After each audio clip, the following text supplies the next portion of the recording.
Hey guys, today I'm going to be showing you how to paint shoes. For today's demonstration, I'm going to be using the Angelus acrylic leather paints. So what I like to do is I like to block in the pose and the character itself using a single base layer first, in this case with Miles Bush Red. And then I'll come back in and build up the layers of the character one by one. Real quick, what you see me doing here is building up a base layer using Angelus leather dye. It's important to note that the Angelus paint has quite a quick drying time, so if you want to blend you have to be actually quite quick about it.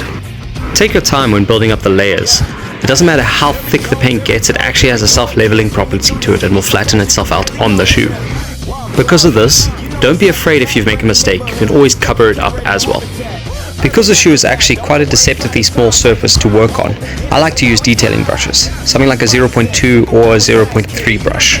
If you're worried about painting directly on the shoe, what you can do is sketch out your drawing on a scrap piece of paper, then cut it out and use that as a template that you can then stick onto the shoe. If you've seen my Deadpool wallet video, you've seen me do a version of this.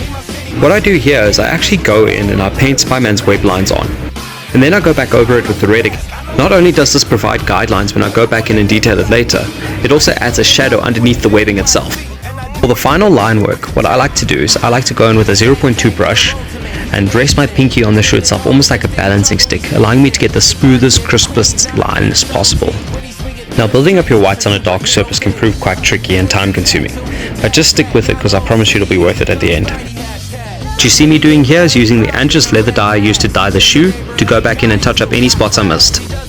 Paint is quite flexible and resilient by itself, but you do want to seal it in with the finisher. I suggest the Angelus finishes because that works best with the paints from my experience. Although the paints are durable, you do want to take care to preserve the artwork, so be careful when washing the shoes. I suggest avoiding abrasive soaps and just using water.